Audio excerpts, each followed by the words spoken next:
La symbolique des deux Saint Jean. Les personnages, répondant à cette définition du mot saint, ont fait l'objet au cours des siècles de quantité d'ouvrages racontant leur vie et leurs actions. Il suffit d'ouvrir n'importe lequel pour s'apercevoir que dans la longue liste de saints qu'ils recensent, il y a une bonne vingtaine qui sont nommés Jean. Il n'est pas question de tous les énumérer, car en réalité, 2 d'entre eux seulement sont particulièrement célèbres et honorés, Saint Jean-Baptiste et Saint Jean l'Évangéliste. C'est à eux que nous allons nous intéresser pour tenter de retracer leur destinée, éclaircir leur symbolisme et analyser les textes qu'ils nous ont laissés ou qui leur sont consacrés. Ces 2 Saint Jean sont quasiment indissociables, non en raison de l'homonymie de leur nom, non en raison de leur apparente gémellité, mais parce que leurs attributions, fondamentalement similaires par leur lien très étroit avec Jésus, et qui les rendent si semblables et comparables, sont pourtant à l'opposé les unes des autres. Le premier Saint Jean est celui qui précède et annonce le Christ. Le second Saint Jean est celui qui le suit. Le premier prépare sa venue et lui donne le baptême, événement essentiel dont on ne perçoit pas forcément la dimension aujourd'hui. Le second raconte son histoire, ses enseignements, son mystère et son retour futur dans les 5 livres bibliques qui lui sont attribués, le 4e évangile, 3 épîtres et l'Apocalypse. C'est dire l'importance que l'on accorde à ces 2 personnages, et si pas moins de 25 papes ont porté le nom de l'un ou de l'autre sous une forme simple, Jean, ou composée, Jean-Paul, c'est qu'ils constituent bien 2 des piliers du christianisme. Les 2 Saint Jean sont le jour et la nuit, le soleil et la lune, la naissance et la mort, le commencement et la fin. Cet antagonisme, on le retrouve dans la façon dont les fêtes des 2 saints ont été placées dans le calendrier. Saint Jean-Baptiste est fêté le 24 juin, 3 jours après le solstice d'été, et Saint Jean l'Évangéliste est fêté le 27 décembre, 6 jours après le solstice d'hiver. L'opposition complémentaire des fonctions essentielles des 2 saints est soulignée par l'opposition diamétrale de ces dates dans le zodiaque. Les 2 Saint Jean acquièrent ainsi une dimension temporelle, et leur fête rythme alors le temps et la course éternelle du soleil. Aussi a-t-on pris l'habitude de parler de la Saint-Jean d'été et de la Saint-Jean d'hiver. Mais ces célébrations se positionnent également par rapport à la fête de Noël, qui commémore la nativité du Christ. Saint Jean-Baptiste est fêté 6 mois plus tôt, Saint Jean l'Évangéliste 2 jours après. Ainsi, même dans le calendrier, le premier Saint Jean précède Jésus, le second le suit. Et ce n'est pas un hasard. Il faut bien comprendre que ces dates, y compris et surtout celles de la naissance du Christ, ont été imposées par des choix délibérés. Puisque nous avons déjà abordé, avec les différentes manières d'écrire le nom du précurseur du Christ, les explications d'ordre sémantique, restons dans ce domaine pour établir quelques bases étymologiques. D'autres explications de ce type apparaîtront quand cela sera nécessaire, tout au long du texte. Mais commençons par le principe même de la foi chrétienne, Dieu. Dans toutes les cultures sémitiques, le concept d'un Dieu unique s'exprimait par la racine « El », qui forme la base de nombreux noms, à commencer par Israël, combattant de Dieu, surnom donné à Jacob et aux 12 tribus issues de ses 12 fils, puis à la terre qu'elles occupèrent. Dans l'Ancien Testament, Dieu est généralement désigné par le nom de Yahvé. Ce vocable est tiré d'un passage essentiel au début du livre de l'Exode. Moïse, né de parents hébreux retenus en captivité en Égypte, avait été abandonné à sa naissance et recueilli par la fille du Pharaon, lequel l'éleva comme son fils. Devenu adulte, ayant tué un Égyptien qui violentait un Hébreu, il dut s'enfuir et vivre simplement parmi les siens. Un jour, sur les pentes du mont Horeb, il aperçut un buisson paraissant en feu qui pourtant ne se consumait pas. Intrigué, il s'approcha et entendit une voix disant être celle du Dieu de son père, le Dieu des Hébreux. Ainsi, dans le chapitre 3 de l'Exode, nous pouvons lire « Moïse dit à Dieu : Voici que je vais aller vers les fils d'Israël, et je leur dirai : Le Dieu de vos pères m'a envoyé vers vous. S'ils me disent : Quel est son nom ? Que leur dirai-je ? Dieu dit à Moïse : Je suis qui je suis.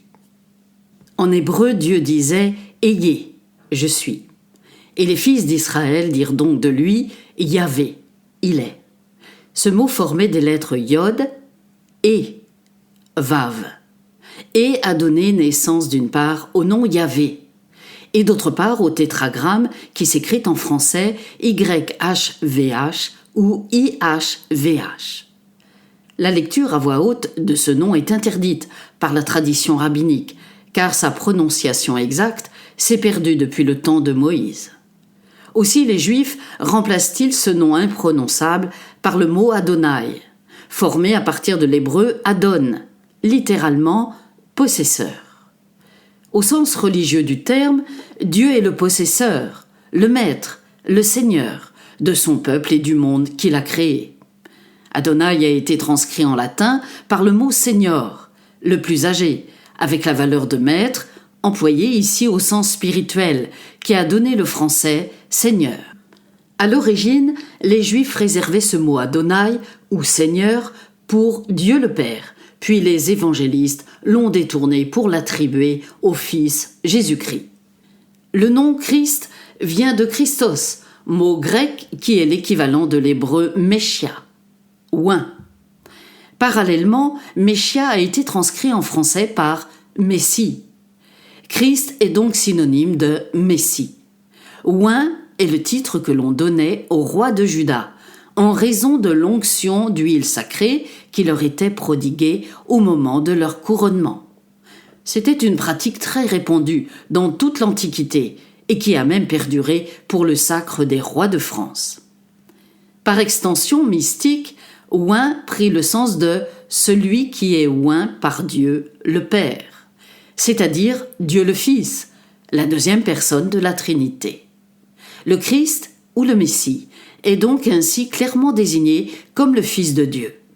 Le nom Jésus, lui, vient de l'hébreu Yeshua, littéralement Dieu sauve, et c'était un nom très répandu.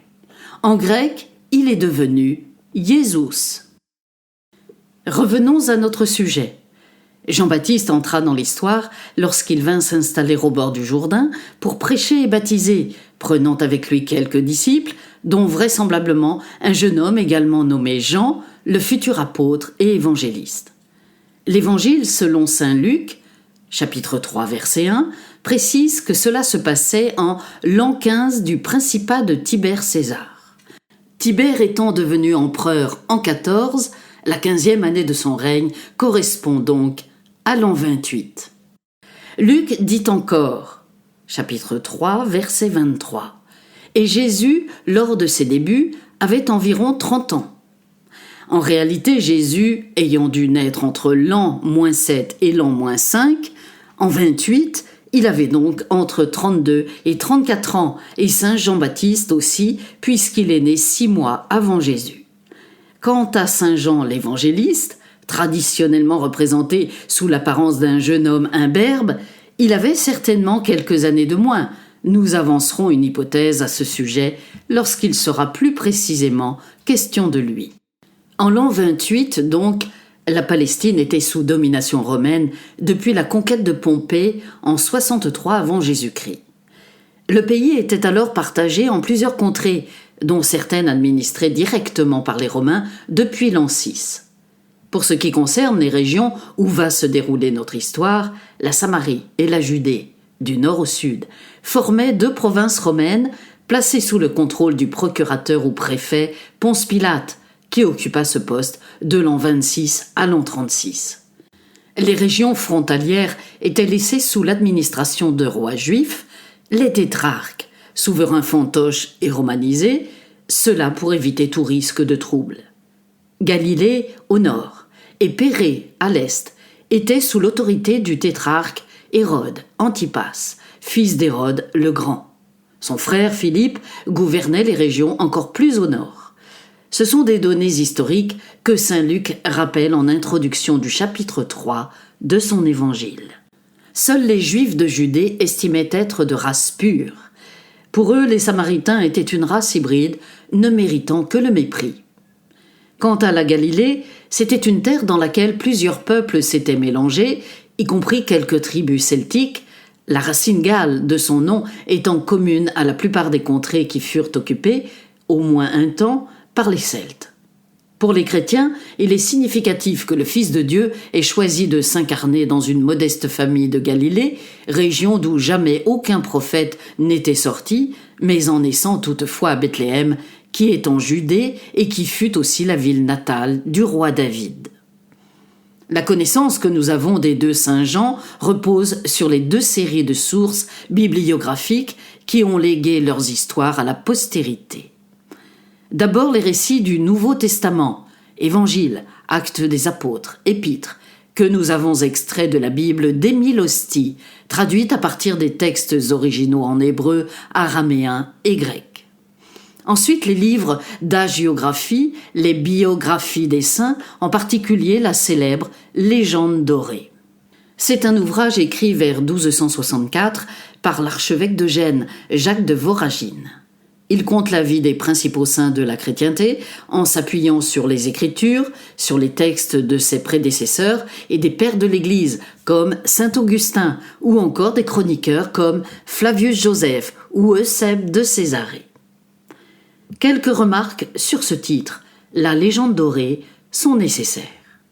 Le mot légende ne doit pas être pris dans le sens de récit merveilleux comme on l'entend aujourd'hui. Ce terme doit être pris dans le sens du mot latin legenda, ce qui doit être lu. Autrement dit, c'est le sens second du mot légende en français moderne, une explication, un commentaire ajouté à un dessin, un plan, etc. Cette légende est dorée car écrite avec l'or le plus pur de la parole divine. Jacques de Voragine raconte les vies des saints comme s'il en avait lui-même été le témoin. Il exalte leurs destinées exemplaires, d'où il ressort, en filigrane, le combat de Dieu contre le mal. La légende dorée a servi de support aux prédicateurs durant plusieurs siècles. Aujourd'hui, le livre a évidemment perdu de sa céleste puissance, mais reste un récit au charme suranné. Il est d'ailleurs toujours édité. Tous ces ouvrages constituent l'expression écrite de la tradition mystique chrétienne, qui va être évoquée pour chacun des 2 saints Jean. Cette tradition repose sur des faits vus à travers le prisme de la foi, laquelle se fonde sur une doctrine, une croyance. Croyance en Dieu Tout-Puissant, créateur de l'univers et de l'humanité, croyance en Jésus-Christ, Fils de Dieu, venu sur terre pour racheter les péchés des hommes par son sacrifice, croyance en la résurrection des morts et en la vie éternelle. Chacun est libre d'adhérer ou pas à cette croyance, mais en tout état de cause, la foi mérite le respect. Les pages qui suivent ont été écrites dans ce principe. La foi et la tradition chrétienne viendront témoigner souvent, obligatoirement même, en s'appuyant sur les citations bibliques, mais nous situerons les faits dans leur réel contexte historique, sans jamais perdre de vue leur valeur symbolique. En ce chapitre liminaire, évoquons une représentation des 2 saints Jean, une huile sur panneau du XVIe siècle, provenant d'une collection privée, révélée à l'occasion d'une vente d'œuvres d'art dont le catalogue fut mis en ligne sur Internet. C'est un tableau de petit format. Les 2 saints y sont naïvement figurés, côte à côte, adultes, auréolés, chacun avec ses attributs traditionnels. À gauche, Saint Jean-Baptiste est vêtu d'une chasuble grossière de couleur écrue, serrée à la taille par une ceinture de corde. On le reconnaît grâce à l'agneau et à la croix bannière qui apparaissent dans la lumière sur le livre ouvert qu'il tient dans la main gauche et qu'il montre de la main droite. À droite, Saint Jean l'Évangéliste est vêtu d'une chasuble verte serrée à la taille par une ceinture de cuir. Une cape rouge est jetée sur ses épaules. On le reconnaît au fait qu'il est en train d'écrire, à l'aide d'une plume, dans un livre qui est son évangile. Ce pourrait être une plume d'aigle, ce qui serait une manière astucieuse de faire apparaître l'animal attribut, mais pourtant l'aigle est bien présent, il est juste un peu caché, dans l'ombre, sous la main gauche de l'évangéliste, seul son bec et son œil se détachent vraiment du fond. Au fil des chapitres suivants, nous expliquerons ce que signifient ces attributs. Saint Jean l'Évangéliste est d'autre part figuré imberbe, ce qui est la manière habituelle de le représenter. Le peintre inconnu, qui a peut-être élégamment signé de son nom ou surnom par les lettres visibles sur le livre tenu par Saint Jean-Baptiste, a voulu montrer par cette œuvre touchante de candeur que des liens ténus unissaient les deux Saint Jean. Nous allons maintenant nous attarder à essayer de savoir lesquels. Notre mode de datation actuel prend comme point de référence la naissance de Jésus, en situant les événements avant ou après Jésus-Christ. Mais bien évidemment, il n'en a pas toujours été ainsi. L'ère chrétienne, sur laquelle repose cette pratique, a été définie et son début situé dans le temps seulement au VIe siècle. Au préalable, c'était le mode de datation des Romains qui était utilisé. Les années étaient décomptées à partir de la fondation de Rome, près de 8 siècles avant Jésus-Christ. Plusieurs systèmes de calendrier ont été employés depuis cette époque. Les premiers s'inspiraient du cycle des saisons et l'année commençait donc au printemps. Une réforme importante en 153 avant Jésus-Christ avait décidé que le premier jour de l'année serait dorénavant le premier jour du mois de janvier. Puis, sur le conseil du mathématicien Socygène, Jules César institua à partir de l'an 45 avant Jésus-Christ le calendrier portant son nom, le calendrier julien. C'était le premier qui fut basé sur le cycle solaire.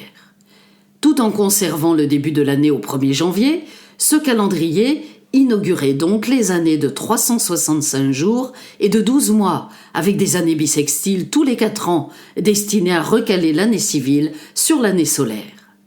Ce calendrier formait le prototype du calendrier moderne, dit grégorien, institué par le pape Grégoire X en 1583, qui se caractérise par quelques années bissextiles, en moins par millénaire, pour une plus rigoureuse adéquation avec l'année solaire. Les Romains divisaient le mois en 3 périodes inégales, les calendes, les nonnes et les ides. Le décompte des quantièmes du mois était déterminé, non pas selon le temps écoulé depuis le début du mois, comme nous le faisons aujourd'hui, mais selon le temps restant pour atteindre le début de la période suivante. Ainsi, par exemple, la date que nous définissons aujourd'hui comme le 25 mai, parce que c'est le 25e jour depuis le début du mois de mai, était alors définie comme le 8 des calendes de juin, parce que c'était le 8e jour avant d'arriver au premier jour du mois de juin. Cette méthode était donc bien différente de la nôtre. En conséquence, et pour simplifier les choses, lorsque nous citons une date de cette époque-là, il s'agit de la date convertie selon notre usage actuel. La date de naissance de Jésus n'étant pas révélée par les évangiles, il a donc fallu trancher et la fixer arbitrairement pour permettre aux chrétiens de fêter avec ferveur l'avènement du Sauveur. Cela s'est fait en 2 temps, d'abord pour le jour et ensuite pour l'année. La première difficulté était déjà de déterminer en quelle saison cet événement s'était déroulé. Il faut dire que les évangiles de Saint Matthieu et Saint Luc, les seuls à évoquer la naissance de Jésus, ne fournissent absolument aucune précision à ce sujet. Matthieu très laconique, présente ainsi les personnages de l'histoire en un seul verset. La citation est la suivante. Voici ce qu'il en fut de l'origine de Jésus-Christ. Marie, sa mère, ayant été fiancée à Joseph, se trouva enceinte de par l'Esprit Saint avant qu'ils eussent habité ensemble. Il est tout aussi disert sur la naissance de Jésus, précisant seulement qu'elle eut lieu à Bethléem, en Judée. Il s'étend un peu plus en évoquant, et il est le seul à le faire, la visite des mages, puis la fuite en Égypte. Luc, plus prolixe, évoque le recensement ordonné par l'empereur Auguste. Il explique que Joseph dut se déplacer pour cela de Nazareth, en Galilée, à Bethléem, en Judée, car cette ville était celle de David, dont il était le descendant. Bien que Marie fût sur le point d'accoucher, ils entreprirent ce voyage. Mais une fois arrivés à Bethléem, comme il n'y avait plus de place dans l'hôtellerie, ils durent trouver refuge ailleurs, en un lieu qui n'était pas précisé. C'est dans cet abri que Marie mit au monde son enfant. Luc dit seulement « Elle le coucha dans une mangeoire ». C'est un détail qui laisse imaginer qu'ils étaient dans une étable. Puis Luc ajoute « Et il y avait dans cette contrée des bergers qui vivaient aux champs et qui passaient les veilles de la nuit à veiller sur leurs troupeaux. » C'est le début du récit de l'annonce faite aux bergers, et ce verset laisse imaginer que la nativité eut lieu en période estivale. Cependant, le climat de la Palestine semblant autoriser la pratique pastorale en diverses époques de l'année, il est délicat de tirer des conclusions de ce passage quant à la saison concernée. La naissance de Jésus dans une étable à Bethléem, telle qu'elle est contée par les évangiles de Matthieu et Luc, est contestée par certains historiens qui pensent que Jésus est né tout simplement dans la maison de ses parents, à Nazareth. La naissance à Bethléem aurait été inventée par les évangélistes pour donner foi à la prophétie de Michée, annonçant que c'est de Bethléem que sortirait celui qui doit gouverner Israël. Matthieu en particulier ne manque pas de rappeler cette prophétie lors de l'épisode de la visite des mages. D'autres auteurs contestant l'existence même de Nazareth au temps de Jésus, le problème est loin d'être résolu, et ceci est une autre histoire.